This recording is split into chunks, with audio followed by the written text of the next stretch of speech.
নমস্কার বন্ধুরা, আজকে নিয়ে এলাম আপনাদের জন্য বাড়িতেই বানিয়ে নিন একেবারে দোকানের মতন মোগলাই পরোটা, যেটা টেস্ট কিন্তু দোকানের থেকে কোনো অংশে কম নয়।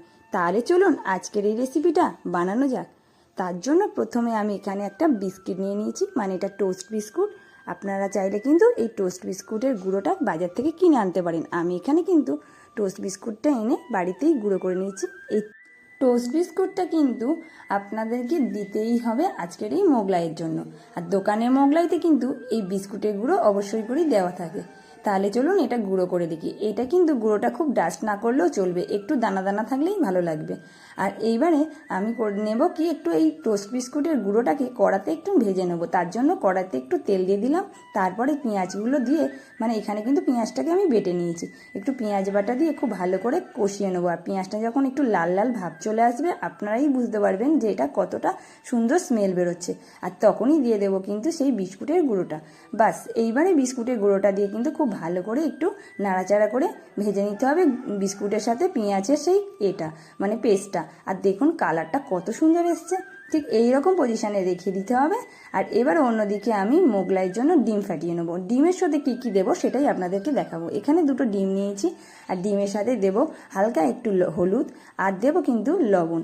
আর এই ডিমটা কিন্তু খুব ভালো করে ফেটিয়ে নিতে হবে। যত ভালো ফেটানো হবে মোগলাইয়ের ভেতর কিন্তু খুব ফ্লফি হবে এবং ফুলবে। আর এবার এই ফেটানোর পরে আমি প্রথমে মেশাবো কিন্তু পেঁয়াজ আর কাঁচা লঙ্কা। পেঁয়াজ আর কাঁচা লঙ্কা মেশাই নেওয়ার পরে তারপরে দেবো কিন্তু বিস্কুটের গুঁড়ো। তাহলে চলুন ভালো করে ফেটিয়ে নিই আর এক এক করে উপাদানগুলো দিয়ে দিই।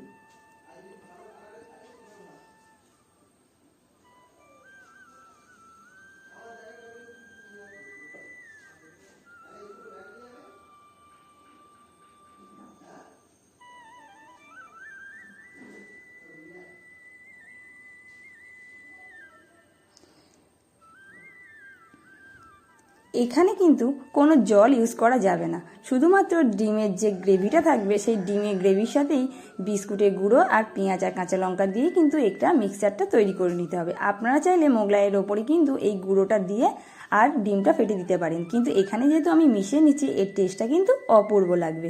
আর দোকানে কিন্তু এইভাবেই বানানো হয়, আলাদা করে কিন্তু শুকনো কোনো বিস্কুটের গুঁড়ো দিয়ে বানানো হয় না। আর এখানে আলাদা করে আমি আগে থেকে ময়দাটা মেখে রেখেছিলাম, আর ময়দা মেখে নেওয়ার পরে আমি এখানে কিন্তু লেচি কেটে ঠিক রুটির মতন করে বেলে নিচ্ছি। আপনারাও কিন্তু যেভাবে আপনারা রুটি বেলেন সেরকমই বেলে নিতে পারেন।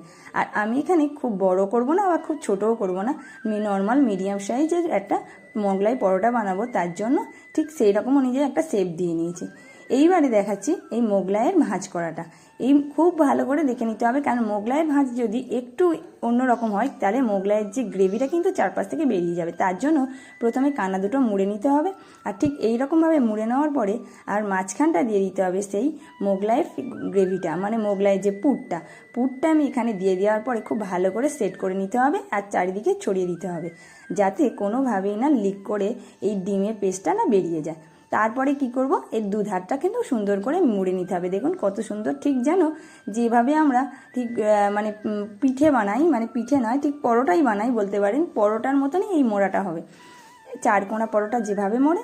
আর এইভাবেই আমি এটা মুড়ে নিলাম। মোড়ার পরে কিন্তু এইটাই আমি কড়াতে তেলে ভেজে নেব, বাস।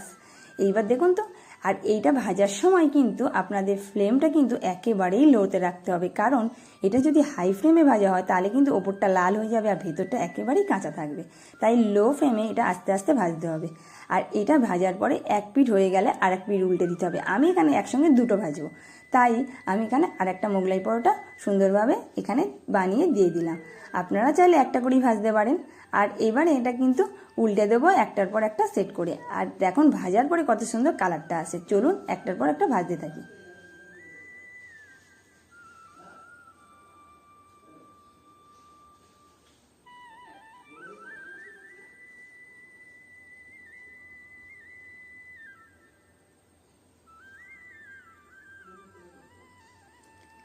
এক পিঠ ভাজা হয়ে গিয়েছে, এবার আমি ওটা উল্টে দিয়েছি। দেখুন আর এক পিঠটা কত সুন্দর লাল লাল ভাব হয়েছে না।